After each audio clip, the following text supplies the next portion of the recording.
Hi there.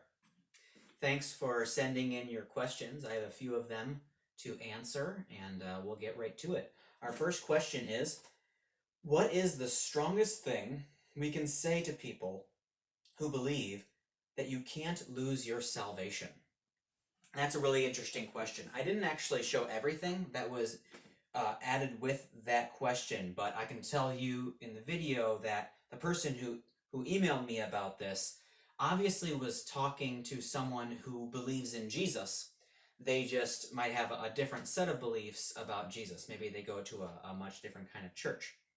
And so the person who emailed me wanted to know, as I'm talking to them and they say that people can't lose their salvation, I know that it's possible to do that. So what's the strongest thing that we can say to people who believe that you can't lose your salvation? And actually, I'm going to answer that in two different ways.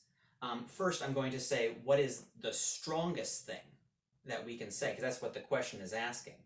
And then I'm going to say what I think is the best thing that we can say. There's a reason why there's a difference between what's strongest and what's best. What's strongest is probably to bring people to the parable of the sower, and that is in the Gospel of Luke. So it shows up in a couple of the Gospels, but Luke has it and records something really interesting that Jesus said about the parable of the sower. Let me try to put it up here. So in Luke chapter 8, Luke records for us Jesus speaking the parable of the sower, which is about the sower who sowed seed over a bunch of different kinds of ground, and only one kind of ground actually produced fruit, and it was amazing fruit, as opposed to the other ground which wasn't able to produce anything. And Jesus was talking about different ways to receive the word from God, to receive God's word. And in Luke 8, it says, this is Jesus talking. He says, those on the rocky ground are the ones who receive the word with joy when they hear it, but they have no root. They believe for a while, but in the time of testing, they fall away. That's Luke 8, verse 13.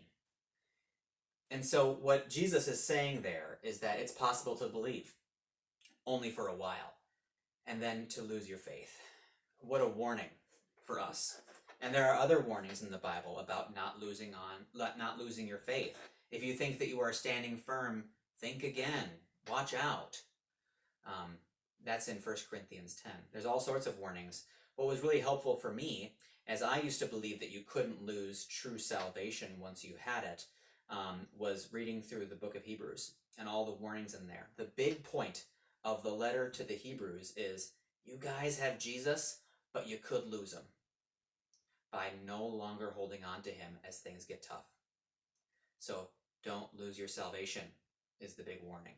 So I think that would be the strongest thing to say. Look at Luke 8 with the parable of the sower, and also read through Hebrews, maybe 1 Corinthians 10 as well. But that's what's strongest. That might not be what's best. It's not always best to bring your strongest argument, because someone might not be ready to hear it, and you really could just create even more of a fight if it wasn't already at a fight. Maybe it gets there. So the best thing to say wouldn't be, I have these verses that go against what you're thinking, but rather to say, why don't you want to believe that? Why don't you want to believe that you can lose your salvation? And then just see where the conversation goes from there. Maybe it'll bring up something that you weren't thinking about and you didn't realize was going on in their mind or in their heart. Thanks for the question.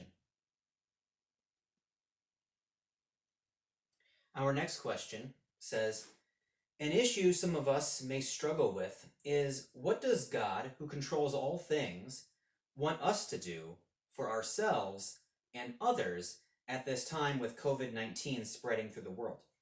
Should we be taking significant precautions to protect ourselves and others? Is that God-pleasing? Or should we place our faith and trust in his protection of us and take precautions being addressed? And I wasn't quite sure what was being said at the very end of that last question, but obviously this person who emailed this is concerned about how do we think about that, about what I do to protect myself.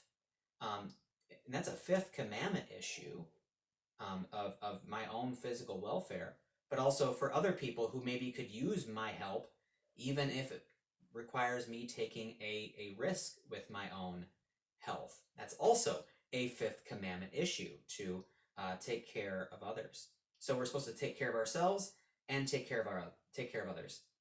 And the fourth commandment comes into this as well, with government authorities giving us recommendations and sometimes rules.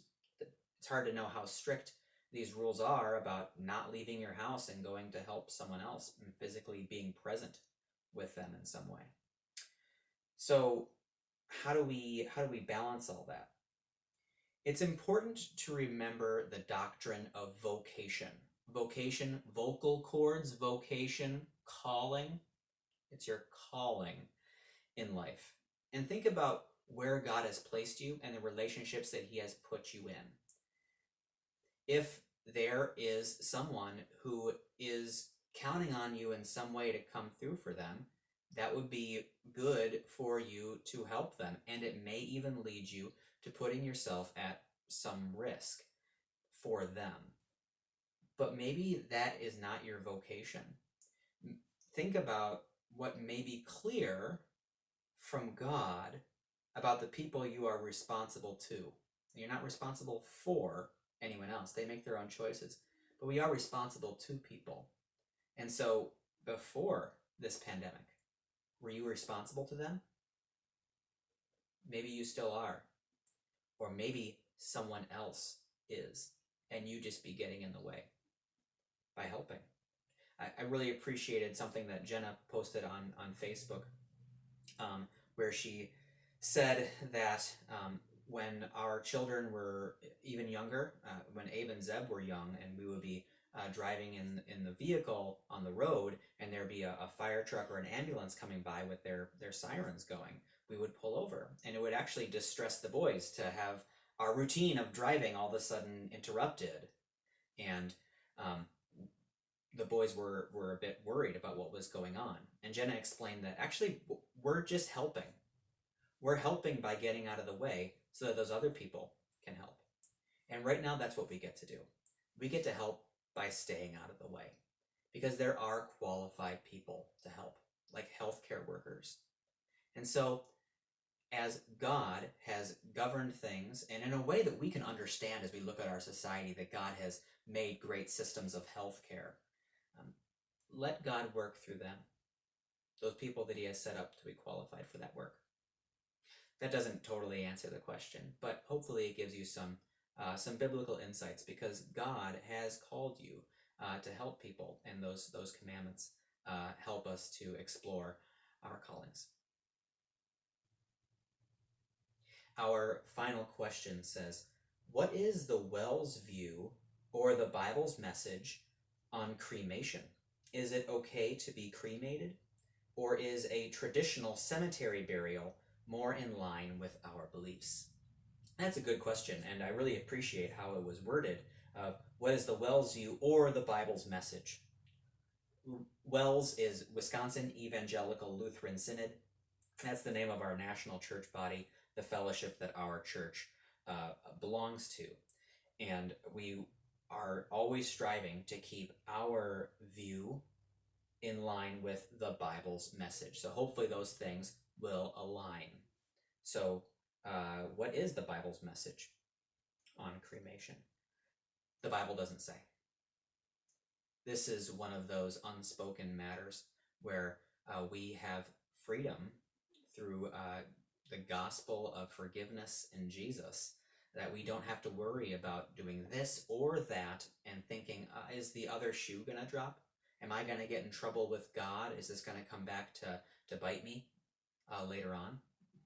It is okay to cremate. It is okay to do a more traditional cemetery burial as well. Interestingly, science has shown us that the atoms that make us up, those things that you can't see because they're so tiny, those building blocks for matter, um, atoms have the atoms that we have in our bodies right now have been around since the beginning of time.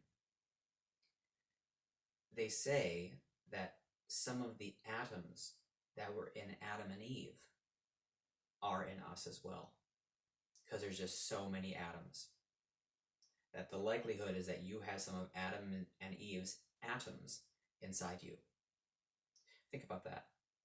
God is watching over everything, just as God is watching over all the different details of your life to keep on taking care of you and blessing you. And in the same way, he is governing the atoms of the world. And how is that going to sort out with who gets what atoms in the resurrection of the body on the last day? Who does this atom go to, and who does that atom go to? God's got this. God is not bound by what we currently with science can understand. Maybe there's stuff much deeper going on that will be an even better explanation someday of what's going on at the microscopic level. And maybe that will better line up with what God says in his word about giving us each a resurrected and glorious body. Maybe it won't line up. Maybe it'll be really confusing. But regardless, God's got this. So, cremation, traditional burial, either way, the body will resurrect on the last day. Thanks for the question.